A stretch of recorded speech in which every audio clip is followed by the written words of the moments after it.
मोहतरम बुज़ुर्गों और दोस्तों, जैसे कि आप सब जानते हैं कि 10 जुलाई 2022 को बकरा ईद है, ईद उल अज़हा है और ईद उल अज़हा की नमाज 8:30 बजे तय हुई है। अब ये बकरा ईद का जो मौका है, ये अल्लाह ताला से इश्क और मोहब्बत के इजहार का मौका है। एक सवाल बहुत गर्दिश कर रहा है। सवाल ये है कि कुर्बानी करने की बजाय, जानवर को ज़बह करने की बजाय उसकी रकम गरीबों के अंदर, मिस्कीनों के अंदर तकसीम कर दी जाए। हमारा बहुत बड़ा सरमाया, उम्मत का बहुत सारा माल जो है कुर्बानी के ऊपर लग रहा है और ज़ाय हो रहा है। तो क्यों ना ऐसा किया जाए कि ईद के मौके पर वो रकम गरीबों के अंदर तकसीम कर दी जाए और गरीबों का घर बने, उनके घर के अंदर खुशियाँ आए। ये सारी बातें जो है कुर्बानी को लेकर के सिर्फ कुर्बानी के मौके पर की जाती है। तो मैं समझता हूँ कि उसका जवाब जो उलमा ने दिया है वह आपके सामने पेश करूँ। सबसे पहला जवाब तो ये है कि कुर्बानी ये अल्लाह ताला के हुक्म के सामने गर्दन को झुका देने का नाम है, अल्लाह का मान कर ज़िंदगी गुजारने का नाम है। कुर्बानी का मकसद ये है कि हम अल्लाह ताला के अहकामात को मानने वाले बन जाएं। प्यारे हबीब सल्लल्लाहु अलैहि वसल्लम ने जो दीन, जो शरीयत हम तक के लाई है, पहुँचाई है, हम उसको लोगों तक के पहुँचाने वाले बन जाएं। उस दीन पर अमल करने वाले हम बन जाएं, मानने की सिफत हमारे अंदर आ जाए। ये कुर्बानी का असल मकसद है।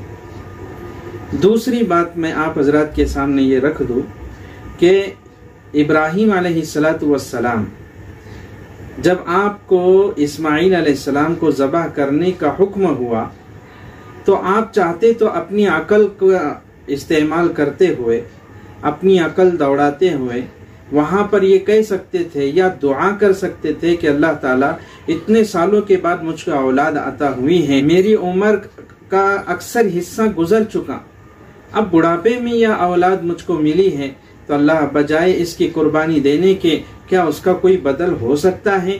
अल्लाह उसका बदल अगर आप मुझको अता कर दे तो मैं उस चीज़ को पूरा करने के लिए तैयार हूँ। ये इब्राहीम अलैहिस्सलातु वस्सलाम एक इंसान होने के नाते, अकल रखने के नाते ये बात कह सकते थे।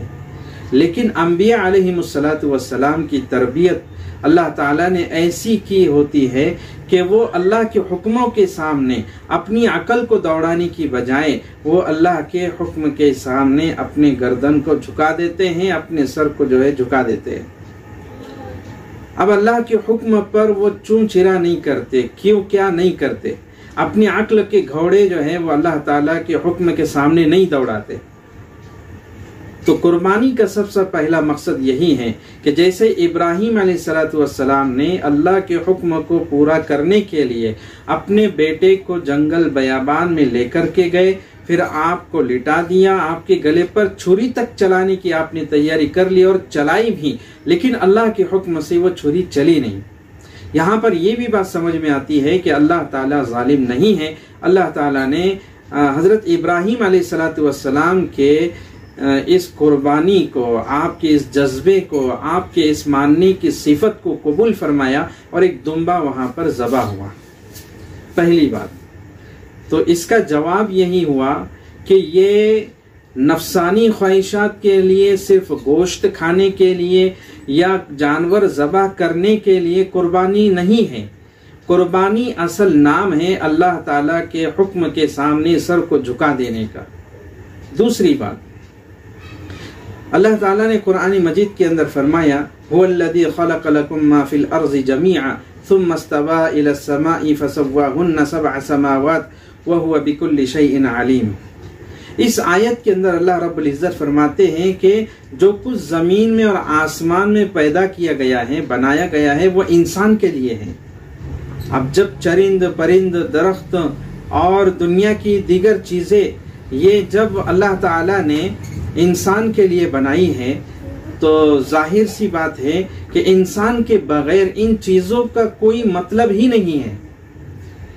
आप जरा सोचिए, अपनी अकल दौड़ाइए कि अगर दुनिया से सिर्फ इंसान को हटा दिया जाए, आप अपने तसव्वुर में इस बात को लाइए कि कुछ देर के लिए हम दुनिया से इंसान को जो है हटा दें, अब बाकी चीजें हम रहने दें, गाड़ी, बंगला, घोड़ा गाड़ी, जो कुछ भी दुनिया के अंदर है, दरख्त, चरिंद, परिंद, शजर, हजर, इन तमाम चीजों को हम जो है जू का तू रहने दें।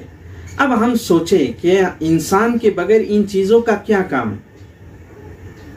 यानी पता ये चला कि अल्लाह ताला ने जानवर को जो है इंसान के लिए पैदा किया है, दरख्तों को इंसान के लिए पैदा किया है, पानी इंसान के लिए पैदा किया है, ये आसमान से बारिश का बरसना और जमीन से गल्ले का उगना, इंसान का जानवरों पे सवार होकर अपने मकामात को तय करना, ये सारी चीजें इंसान ही के लिए बनाई गई है।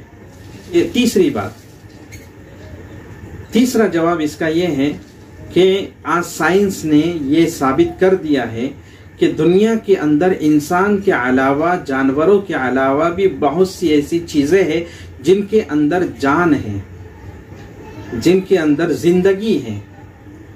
अब हम दरख्तों को ले ले, चरिंद परिंद को ले ले, या चूंटियां जो जमीन के ऊपर चलती हैं उनको ले ले, जमीन के ऊपर रेंगने वाले कीड़े मकोड़ों को ले ले। अगर सिर्फ जान ही का मसला है, जानवर पर जुल्म करने का मामला है, जैसे कि लोग कहते हैं, एतराज करते हैं, तो फिर ये एतराज सिर्फ जो कुर्बानी के जानवरों पर क्यों होता है? हम चलते हुए न जाने कितनी मखलूक को जो है जमीन पर रौंद देते हैं, जिसमें चूंटियां होती है, मक्खियां होती है, कीड़े मकोड़े होते हैं, फिर उनके जुल्म, उन पर जो जुल्म हो रहा है, उस जुल्म के लिए हम कौन सा कानून बनाएंगे? तो अजीजों, बुजुर्गों और दोस्तों, 3 जवाबात मैंने इसके आप हजरात के सामने रखे हैं। पहला जवाब ये है कि अल्लाह ताला ने कुर्बानी करने का हुक्म दिया है, तो अल्लाह ताला के हुक्म के सामने हम अपने सर को झुका दें और हम कुर्बानी करें। दूसरी बात, अल्लाह ताला ने इंसान के लिए तमाम दुनिया का निज़ाम बनाया है, अब इंसान उसका जिस तरह से चाहे इस्तेमाल करे, ये इंसान को इख्तियार दे दिया गया है। तीसरी बात ये कि साइंस के जरिए से ये बात साबित हो चुकी है कि बहुत सी चीज़ों के अंदर जान मौजूद है। अब उनको अगर हम तोड़ते हैं, दरख्तों को तोड़ते हैं, फलों को तोड़ते हैं, सब्जियां खाते हैं, या रास्ते पर चलते हुए कीड़े मकोड़ों को हम रौंद देते हैं, फिर इस बारे में एतराज़ करने वालों का क्या ख्याल है? मैं समझता हूँ कि आप मेरे इस जवाब को समझ चुके होंगे, और अल्लाह ताला से दुआ करता हूँ कि अल्लाह ताला हम सबको दीन की समझ आता फरमाए। अल्लाह ताला इस कुर्बानी के ज़रिए से हम सबको मानने की सिफत आता फरमाए, और अल्लाह ताला मुल्क के हक़ में बेहतरीन फ़ैसले फरमाए। अल्लाह हम सब की कुर्बानियों को कबूल फरमाए, और आखिरत में ये तमाम चीज़ें हमारे लिए ज़रिए नजात बने। ये अल्लाह ताला से हम दुआ करते हैं, और ईद की तमामी हज़रात को हम मुबारकबाद देते हैं। व आखिर दावाना अनिल हम्दुलिल्लाहि रब्बिल आलमीन।